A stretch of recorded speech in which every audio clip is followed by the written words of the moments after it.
The sterile scent of antiseptics hung heavy in the air, mingling with the frantic murmurs of doctors and nurses.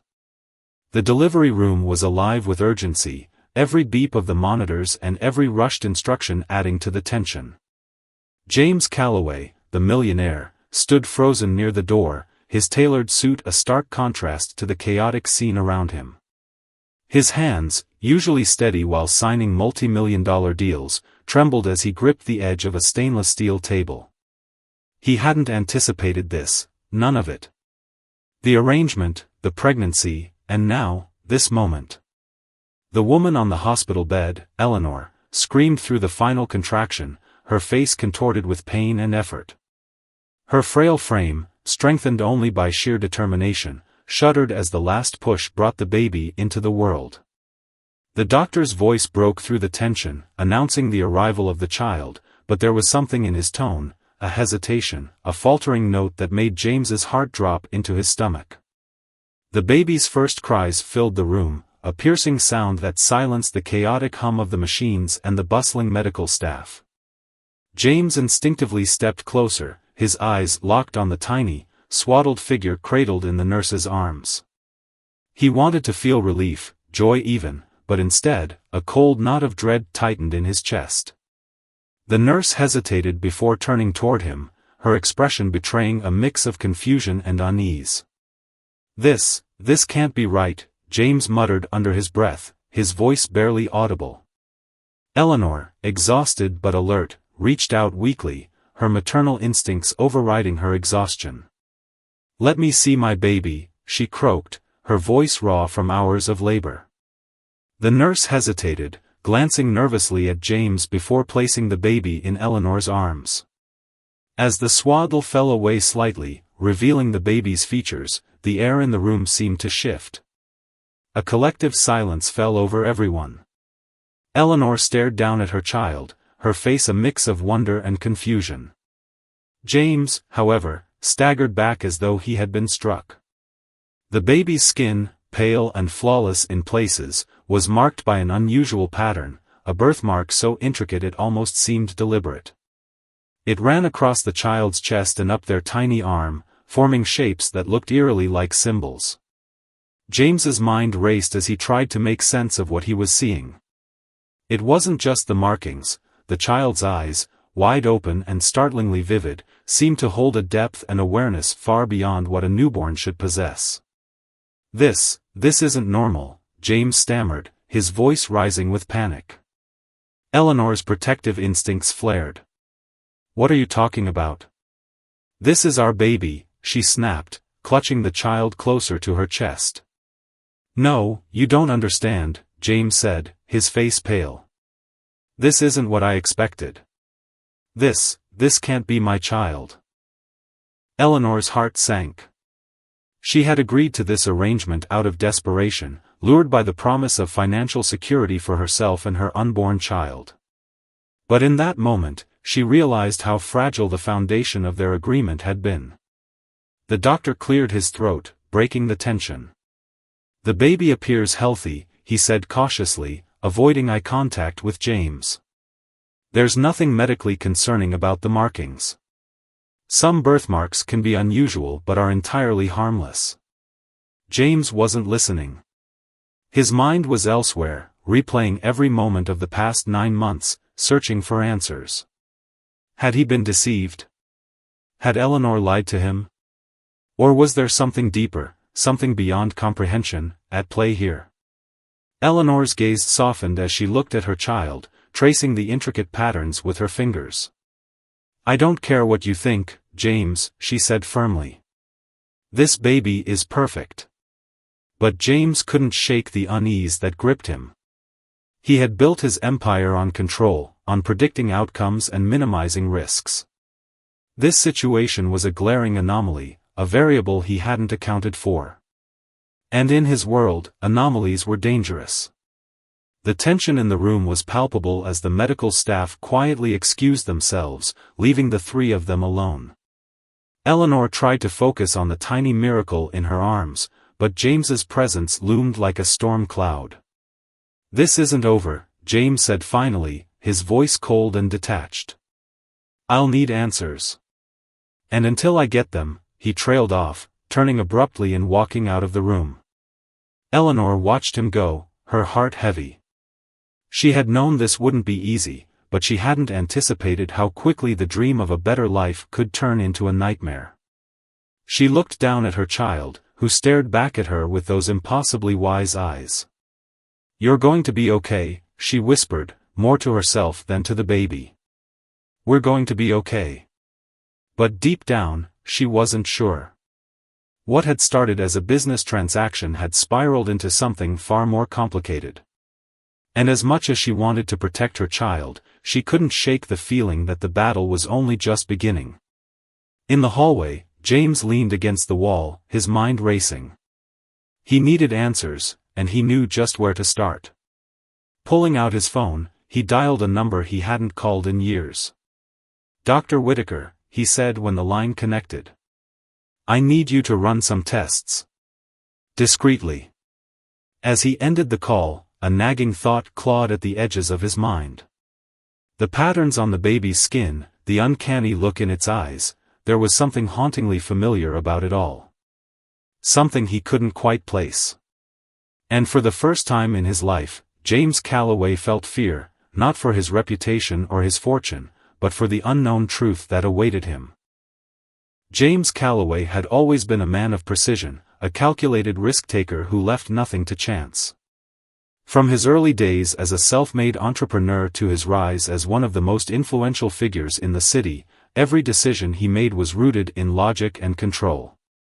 Yet, as he sat in his glass-walled office overlooking the sprawling skyline, he couldn't shake the feeling that his carefully constructed world was beginning to unravel. The events of the previous day played on an endless loop in his mind: the delivery room, the baby's birth, the shocking revelation. He couldn't concentrate. The usual hum of his office, his assistant fielding calls, the tapping of keyboards from his staff, blurred into background noise. For the first time in his life, he felt powerless, as though he had invited chaos into his life. Eleanor's face flashed in his mind. When he first approached her with his proposition, she had been sitting on a park bench, her belongings packed into a tattered duffel bag. It had been a cold winter evening, and she was visibly shivering, her threadbare coat doing little to protect her from the biting wind. Something about her had struck him, perhaps her resilience, the way she clutched a worn book to her chest as if it were her only possession of value. He had stopped in front of her, his expensive shoes crunching the frost-covered grass. "You don't belong here," he had said, his tone matter-of-fact. She had looked up at him, her eyes weary but defiant. "And where exactly do I belong?" she had replied, her voice tinged with sarcasm. James admired people who didn't crumble under pressure, and in that moment, he saw potential in Eleanor. She wasn't like the others he'd passed that night, she wasn't begging or asking for help. She was surviving, and to James, survival was a trait worth rewarding. The deal he had proposed was simple. Eleanor would carry his child, an heir to his empire, and in return, she would receive financial security and a fresh start. He framed it as a mutually beneficial arrangement, emphasizing the opportunity it presented. Eleanor had hesitated, her pride warring with her desperation, but eventually, she agreed. James had thought the hardest part of the arrangement would be convincing her. He had no idea the real challenge lay ahead. As Eleanor adjusted to her new life, James kept his distance, ensuring she was provided with a private apartment, regular checkups, and a generous allowance. Their interactions were minimal, limited to updates from her doctor and the occasional legal document to sign. Yet, despite his deliberate detachment, he found himself thinking about her more often than he cared to admit. Eleanor, on the other hand, struggled with the arrangement in ways she hadn't anticipated. The first few weeks in the apartment were a blur of disbelief and anxiety. She had gone from sleeping on park benches and scrounging for meals to living in a space she could barely comprehend, a sleek, modern home with stainless steel appliances and a view of the city. At first, she avoided the mirrors in the apartment. She didn't recognize the woman staring back at her, clean and well-dressed, with a fridge stocked with food she didn't have to fight for. It felt like someone else's life, and she wasn't sure how long she could hold on to it. But as the weeks turned into months, Eleanor began to settle into her new reality. She attended every appointment, followed the doctor's instructions diligently, and even allowed herself to imagine a future where her child would grow up free from the struggles she had endured. She felt the baby's first kicks late one night, alone in the quiet of her apartment, and for the first time in years, she cried, not out of fear or despair, but out of hope. Despite her growing attachment to the child, Eleanor couldn't shake the feeling that something was off. James's absence, while initially a relief, began to feel like a looming shadow. He had made it clear from the beginning that this was a transaction, not a relationship, but there were moments when she wondered what kind of man he truly was. His eyes had been cold when they first met, but there was something behind them, something she couldn't quite put her finger on. The turning point came during her 5th month of pregnancy. She was returning from a routine checkup when she noticed a man sitting in a car parked across the street from her apartment. He was dressed in an unassuming suit, but his posture and the way his eyes followed her every move set off alarm bells. Over the next few days, she noticed him again and again, always nearby, always watching. When she confronted James about it during one of their rare phone calls, his response was dismissive. "It's for your protection," he said flatly, as though it were the most natural thing in the world. Eleanor didn't believe him. Protection from what? She had no enemies, no reason to be watched. The incident planted a seed of doubt in her mind, and as the pregnancy progressed, that doubt grew into suspicion. James, meanwhile, had his own concerns. Though he refused to admit it, he had started to second-guess his decision to go through with the arrangement. It wasn't Eleanor he doubted, it was himself. He had thought fatherhood would be as straightforward as running a business: set goals, create a plan, execute. But the closer they got to the due date, the more he realized how unprepared he was for the emotional weight of it all. Late one night, unable to sleep, James found himself sifting through old photo albums. He hadn't looked at them in years, but something compelled him to revisit his past. As he flipped through the pages, memories he had buried long ago came flooding back. His father's harsh words, his mother's quiet despair, the loneliness of growing up in a household where love was measured in achievements, not affection. He closed the album and stared out the window at the city below. For all his wealth and success, he couldn't escape the shadows of his past. And now, with a child on the way, he wondered if he was destined to repeat the same mistakes. Eleanor's water broke on a rainy Tuesday morning, and for the first time in months, James felt a sense of urgency he couldn't ignore. As he drove to the hospital, weaving through traffic with uncharacteristic recklessness, he thought about everything that had led to this moment. He had convinced himself that this was a simple transaction, a business arrangement that would secure his legacy. But as he stepped into the delivery room and saw Eleanor writhing in pain, he realized how wrong he had been. This wasn't a transaction, it was a life. And when the baby was born, when he saw the intricate markings and the piercing eyes that seemed to stare straight into his soul, James understood that this was more than he had bargained for. The child wasn't just an heir or a symbol of his success. The child was a mystery, a force that would challenge everything he thought he knew about himself and the world. Eleanor looked up at him from the hospital bed, her face pale but defiant. "You wanted a child," she said softly, her voice trembling with exhaustion. "Here they are. What happens next is up to you." James didn't respond. He couldn't.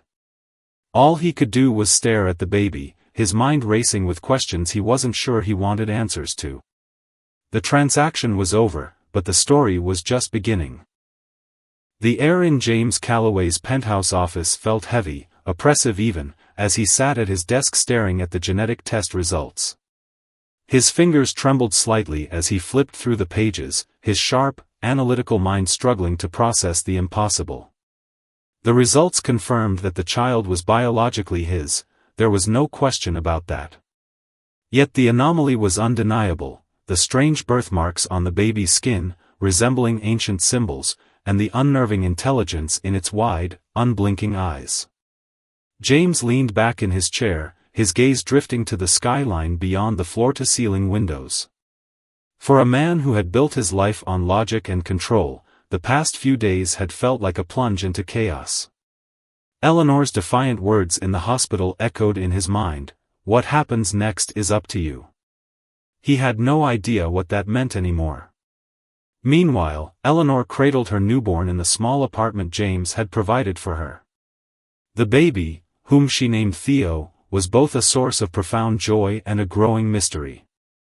As she gazed down at him, she couldn't shake the feeling that there was something extraordinary about her child. His gaze felt far too knowing for a newborn, and those intricate markings on his skin seemed to shimmer faintly in certain light, as though alive with energy. Eleanor hadn't heard from James since leaving the hospital. She half expected him to storm in, demanding answers neither of them had, or to send someone to take Theo away. But instead, there was only silence. She found herself alternating between relief and frustration. She had agreed to this arrangement on the understanding that James would take an active role in the child's life. Now, she felt like she was navigating this strange new reality entirely alone. Late one night, as she rocked Theo to sleep, Eleanor noticed something unusual. The birthmarks, which she had assumed were simply part of his skin, began to glow faintly. At first, she thought it was a trick of the moonlight streaming through the window, but as she looked closer, she saw that the glow was real, a soft, pulsing light emanating from the intricate patterns. Her breath caught in her throat. What are you?" she whispered, half to herself, half to Theo. The baby's response was unexpected. He turned his head toward her, his eyes locking onto hers with an intensity that sent chills down her spine. For a brief moment, she felt as though he understood her words, as though there was a consciousness far beyond his age staring back at her.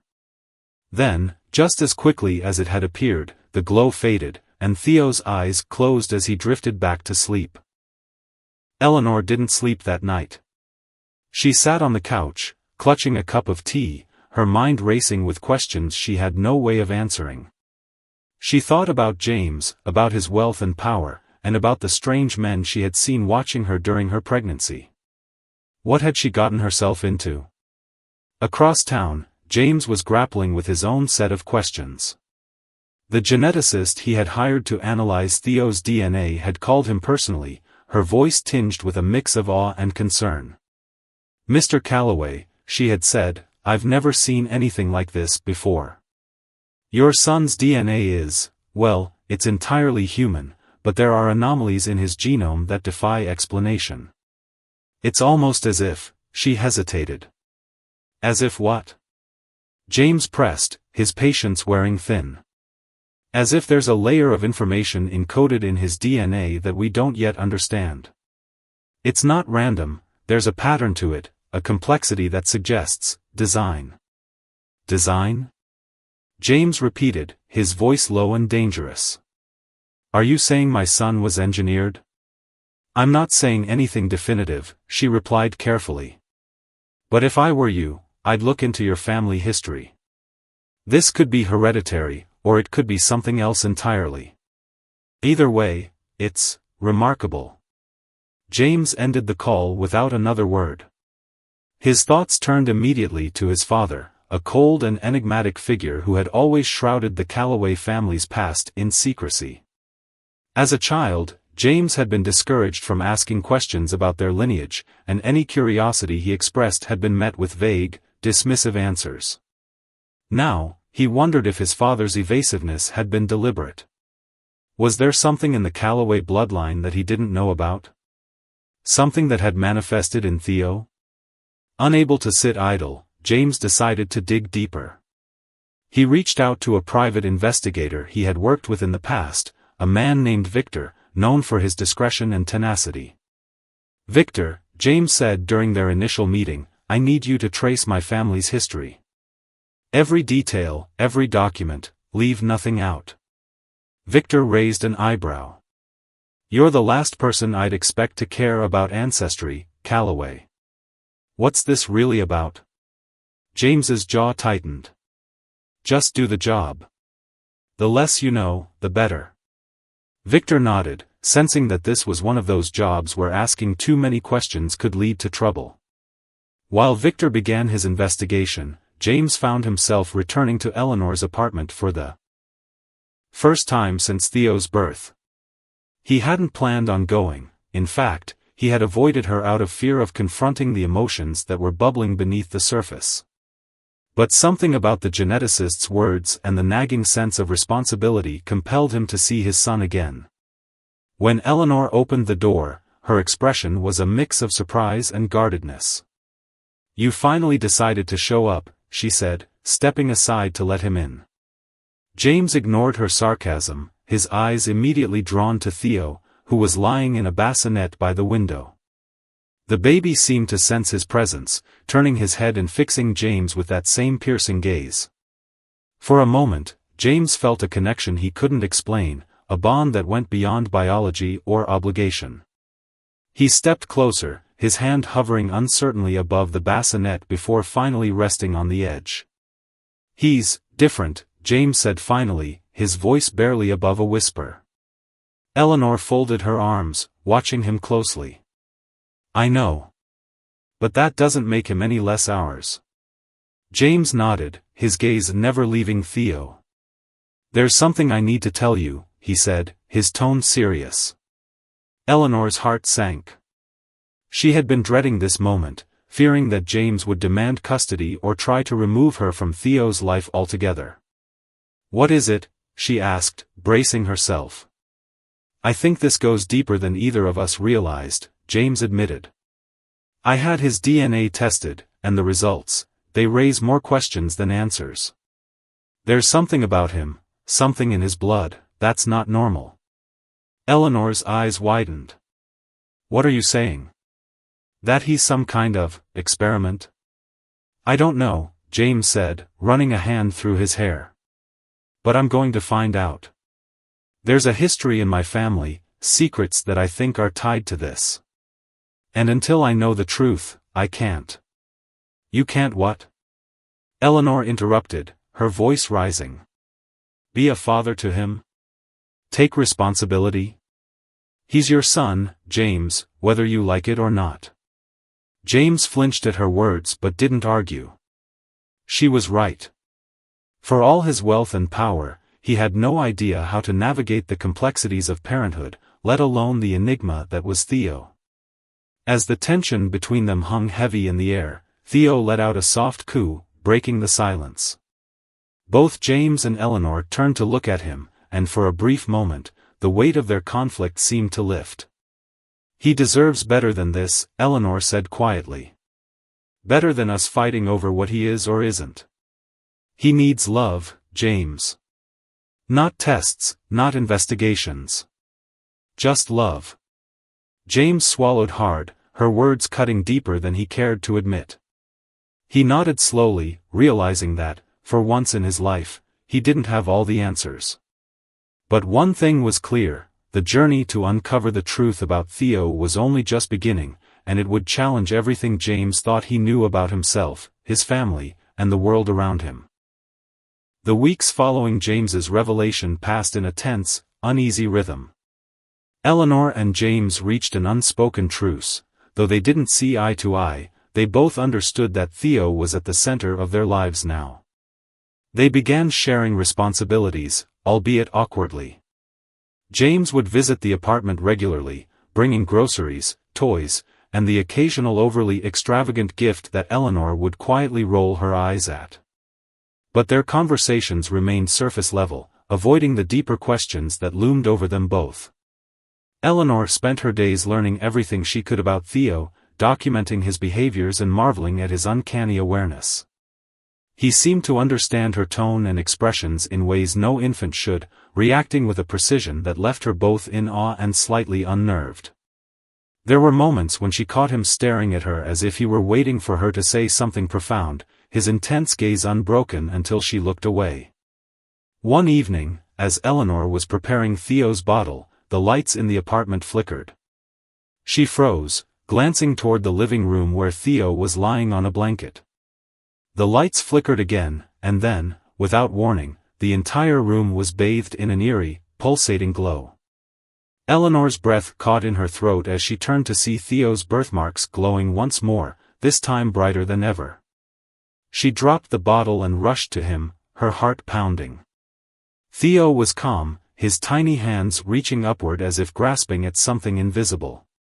The glow intensified, spreading from his skin to the air around him, forming faint, shimmering patterns that seemed to ripple and shift like water. Eleanor knelt beside him, her hands trembling. "Theo," she whispered, her voice shaking.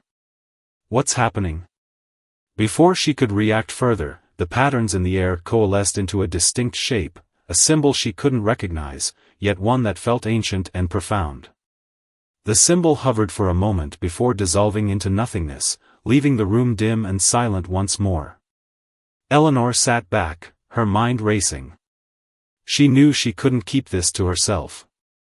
Whatever was happening to Theo, it was beyond her ability to understand or handle alone. The next morning, she called James. He arrived at the apartment within the hour, his face a mask of concern. Eleanor wasted no time recounting the incident, describing every detail she could remember. As she spoke, James's expression darkened, his jaw tightening. James nodded slowly. "I believe you," he said, his voice low. "And I think it's time we stopped pretending this is something we can ignore." That afternoon, James took Eleanor and Theo to his estate on the outskirts of the city. The sprawling mansion was a stark contrast to Eleanor's modest apartment, its grand halls and opulent furnishings exuding an air of old money and secrecy. James led them to a room on the second floor, one Eleanor hadn't seen during her brief visit before Theo's birth. The room was lined with shelves filled with old books, scrolls, and artifacts. A massive desk sat in the center, its surface cluttered with papers and maps. James moved to a locked cabinet in the corner, retrieving a thick, leather-bound journal. "This belonged to my grandfather," he said, placing the journal on the desk and flipping through its pages. "He was obsessed with our family history. I always thought it was nonsense, stories passed down through generations. But now..." Eleanor leaned over the desk, her eyes scanning the intricate drawings and handwritten notes. Many of the symbols resembled the patterns she had seen glowing in the air around Theo. "What is all this?" she asked, her voice barely above a whisper. James sighed. "According to my grandfather, our family is descended from an ancient lineage tied to something he called the Keepers. He believed we were entrusted with knowledge and power that most people couldn't comprehend. I dismissed it as the ramblings of an old man, but now I'm not so sure." Eleanor frowned. "Why didn't you tell me this before?" "Because I didn't think it mattered," James admitted. "I didn't think it was real." Theo, who had been quietly lying in Eleanor's arms, suddenly stirred. His tiny hand reached out toward the journal, and the room seemed to shift. The air grew heavy, charged with an energy neither of them could explain. The pages of the journal flipped on their own, stopping at a page filled with a detailed drawing of a symbol identical to the one Eleanor had seen in her apartment. James and Eleanor exchanged a startled glance. "What does it mean?" she asked, her voice filled with a mix of fear and curiosity. "I don't know," James replied, his tone grave. "But I think Theo does." Determined to uncover the truth, James contacted a historian he had worked with in the past, a woman named Dr. Miriam Callister. Known for her expertise in ancient civilizations and cryptic texts, Miriam was one of the few people James trusted with something this sensitive. When Miriam arrived at the estate, she was skeptical at first. But as James and Eleanor explained the situation and showed her the journal, her skepticism turned to fascination. "This symbol," Miriam said, tracing it with her finger, "is older than anything I've studied before. It's not tied to any known civilization, but there are parallels in certain mythologies, stories about guardians of knowledge, protectors of balance." "And what does that have to do with Theo?" Eleanor asked, her grip tightening on her son. Miriam hesitated. If your son is connected to this, it suggests that he's part of something much bigger than any of us. He may have inherited not just the symbols, but whatever they represent: knowledge, power, a purpose we can't yet understand. The weight of her words settled over the room. Eleanor looked down at Theo, her mind racing with questions. What kind of life would he have? Would he ever be able to live as a normal child, or was he destined for something far greater, and far more dangerous? As the days turned into weeks, Miriam continued her research, delving into the Calloway family's history and the cryptic writings in the journal. She pieced together fragments of a larger story, one that hinted at a hidden war between those who sought to protect the ancient knowledge and those who sought to exploit it. James, for his part, threw himself into ensuring Theo's safety. He hired a team of private security experts to guard the estate and installed state-of-the-art surveillance systems. But no matter how much he tried to control the situation, he couldn't shake the feeling that they were only scratching the surface of a much larger mystery. One night, as Eleanor sat by the window watching Theo sleep, she found herself overcome with a mix of fear and determination. Whatever challenges lay ahead, she knew she couldn't face them alone. She turned to James, who was standing in the doorway, his expression unreadable. "We need to make a decision," she said, her voice steady. "Do we keep trying to protect him from this, or do we help him embrace it?" James stared at her for a long moment before nodding. "We help him," he said firmly. "Whatever it takes." And so, united by their shared purpose, James and Eleanor prepared to face the unknown. They didn't yet understand the full extent of Theo's abilities or the forces that might come for him, but one thing was certain: their journey was far from over. The days following their decision marked the beginning of a new chapter for James, Eleanor, and Theo. No longer content to react to events as they unfolded, James took decisive action to gather resources, allies, and knowledge to prepare for whatever challenges lay ahead. With Miriam's guidance, they transformed one of the estate's unused wings into a research and training center, complete with state-of-the-art technology, ancient texts, and secure facilities designed to protect Theo while exploring the extent of his unique nature. Eleanor, though still grappling with the weight of it all, found herself rising to the challenge. Her maternal instincts sharpened into something fierce and unyielding. If Theo was destined for a purpose beyond their understanding, she was determined to ensure he had the strength and stability to face it.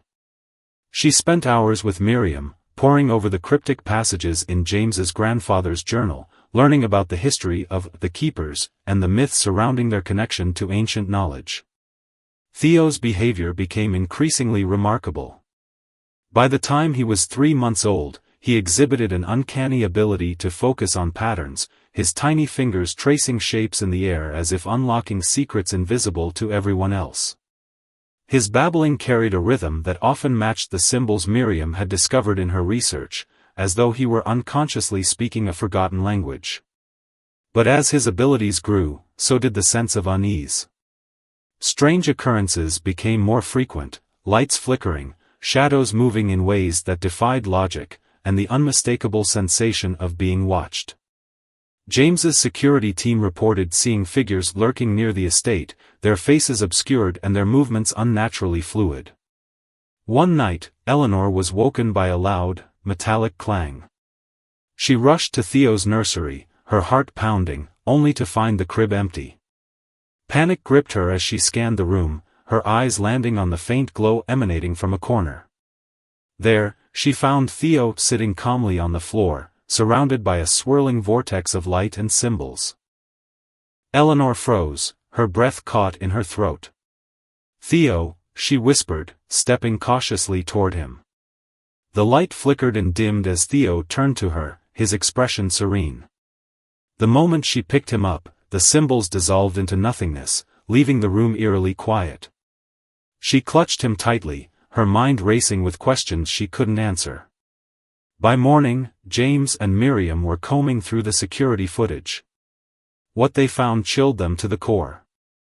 The cameras had captured a figure standing just beyond the property's perimeter, cloaked in shadows. Though the image was grainy, there was an unmistakable glow in the figure's eyes, a glow that mirrored the light from Theo's birthmarks. "This isn't a coincidence," Miriam said, her voice trembling. "Whoever they are, they know about Theo. And they're watching." James clenched his fists, his jaw tightening. "Then it's only a matter of time before they make a move." Determined to stay ahead of their unknown adversaries, James and Miriam began working on a plan to decode the layers of information hidden in Theo's DNA. They enlisted the help of Dr. Evelyn Carter, a renowned geneticist who had built her career on unraveling the mysteries of the human genome.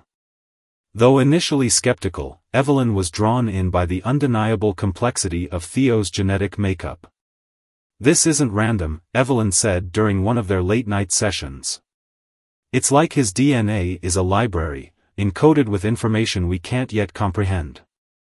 But there's something else, an energy signature that seems to be tied to these patterns. It's unlike anything I've ever seen." As Evelyn worked to unlock the secrets within Theo's DNA, James focused on bolstering the estate's defenses. He upgraded the property's security system, bringing in cutting-edge technology that included motion detectors, infrared sensors, and biometric access controls. He also expanded the security team, hiring individuals with military and intelligence backgrounds who were trained to handle unconventional threats. Eleanor, meanwhile, devoted herself to Theo's development. She began incorporating elements of Miriam's research into their daily routine, introducing Theo to shapes, sounds, and rhythms that seemed to resonate with him on a deep level.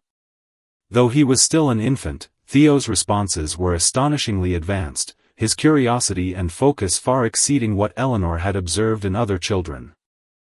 But despite their best efforts, the sense of foreboding continued to grow.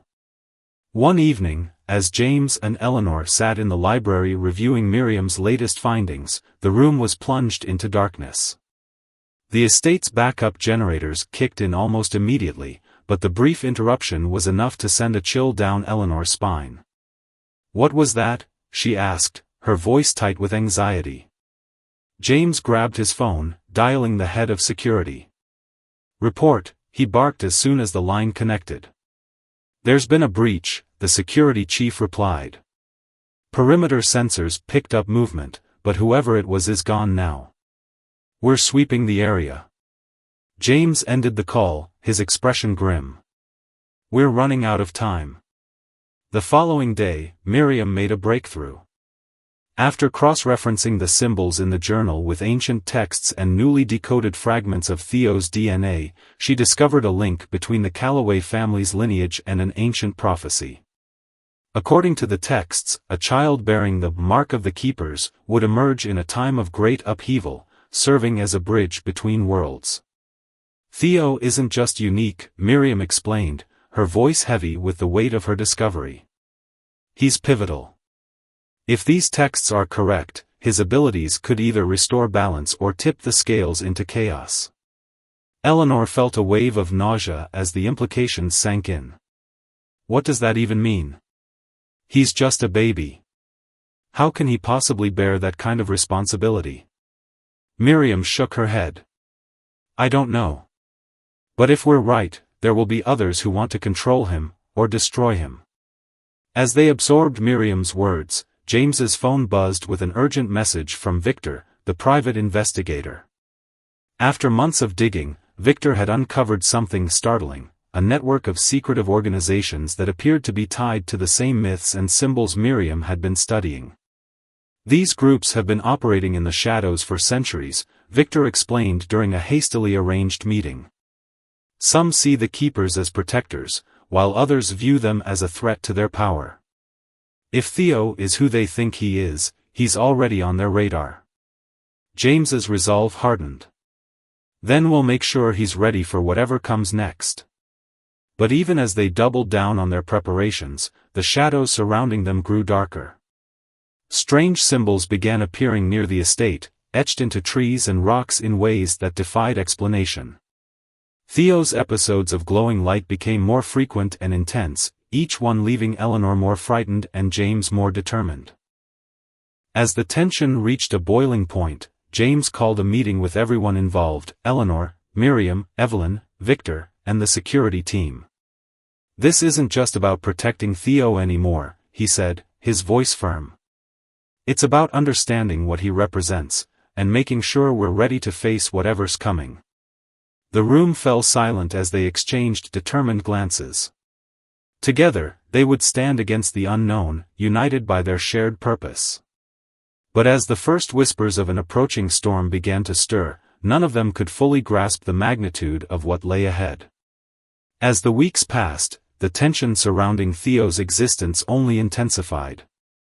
The estate, once a sanctuary of peace and wealth, had become a fortress, its walls now brimming with hidden technology, strategic plans, and a growing sense of unease. James, Eleanor, and their ever-expanding team continued to prepare for an eventual confrontation, knowing deep down that the world they once knew had irrevocably changed. But for all the measures they took, securing the property, researching the ancient texts, honing Theo's abilities, there was an undeniable feeling of helplessness, as if they were standing on the edge of a vast, unknowable abyss. Theo's abilities continued to evolve at a frightening pace. By the age of 6 months, he had mastered not only an uncanny understanding of patterns and rhythms, but also an astonishing control over objects in his environment. Toys would levitate around him, spinning in the air as if he were conducting an invisible orchestra. His eyes glowed intermittently, and though his gaze remained childlike, there was a depth to it that unsettled everyone who met it. Miriam, who had been studying him most closely, could hardly believe the progress he had made in such a short amount of time. "He's not just learning at an accelerated pace," Miriam explained to James one evening. "He's assimilating information from beyond human comprehension.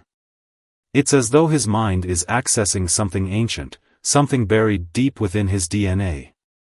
But it wasn't just his abilities that grew more intense, his presence seemed to command the space around him. Eleanor noticed it one night when Theo, usually so content and docile, became restless. The air in the room grew heavy, charged with an unseen force, and the objects around him began to tremble. Books fluttered off shelves, windows rattled in their frames, and the once soft hum of the estate's electrical systems turned into a low, vibrating growl. Eleanor held him close, trying to calm him, but it was as if Theo were in the midst of an internal struggle. His eyes flickered with a strange intensity, and for the first time, Eleanor felt a pang of fear for him. She had never doubted her son's abilities, but now she was beginning to wonder if there was a point at which they would become uncontrollable. James, too, had noticed the subtle changes in Theo's behavior. He had always been protective, but the growing realization that Theo was no ordinary child pushed him into overdrive. He started to question everything he had ever believed about family, legacy, and the meaning of power.